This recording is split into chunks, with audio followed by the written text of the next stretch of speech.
প্রত্যেকে একবার জোরে হাততালি উলুধ্বনি।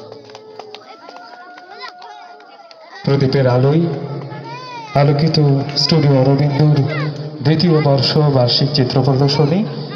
প্রত্যন্ত গ্রামে চিত্র প্রদর্শনী ঘিরে উন্মাদনা। হরিহরপাড়ার প্রত্যন্ত গ্রাম ভজরামপুর, সেখানেই চলল 4 দিনের চিত্র প্রদর্শনী। 24শে জানুয়ারি থেকে 27শে জানুয়ারি এই চিত্র প্রদর্শনীতে শিল্পীদের উৎসাহিত করতে উপস্থিত ছিলেন বিশিষ্ট চিত্রশিল্পী সুদীপ রায়, কার্তিক পাল, ধ্রুবজ্যোতি বড়াটরা।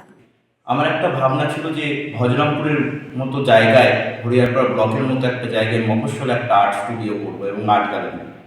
তার সূচনা গত বছর হয়েছে, এবছর তার দ্বিতীয় বর্ষ। আমাদের বিগত 4 দিনের যে চিত্র প্রদর্শনী ছিল সেখানে প্রায় প্রচুর মানুষের আগমন ঘটেছে এবং এখানকার ছোট ছোট ছেলেমেয়েরা যে এত উৎসাহিত হচ্ছে সেটা অভাবনীয়। সেটা গ্রামের মানুষের কাছে এক নতুনত্ব। গ্রামের মানুষের ভালোবাসায় এবং সমস্ত বন্ধু বান্ধবের ভালোবাসায় এই আর্ট স্টুডিও গড়েছে, এখানকার চিত্র প্রদর্শনী চলছে। কচিকাঁচা শিল্পীদের হাতে আঁকা ছবি রাখা হয়েছিল প্রদর্শনীতে। এবার দ্বিতীয় বর্ষে এই চিত্র প্রদর্শনী ঘিরে মিলন উৎসবে মেতে ওঠেন গ্রামের মানুষ।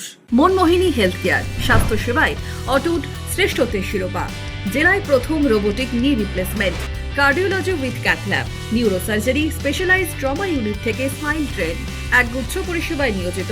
Manmohini health care, quality care with personal touch, Baharampur শিল্প তালুক।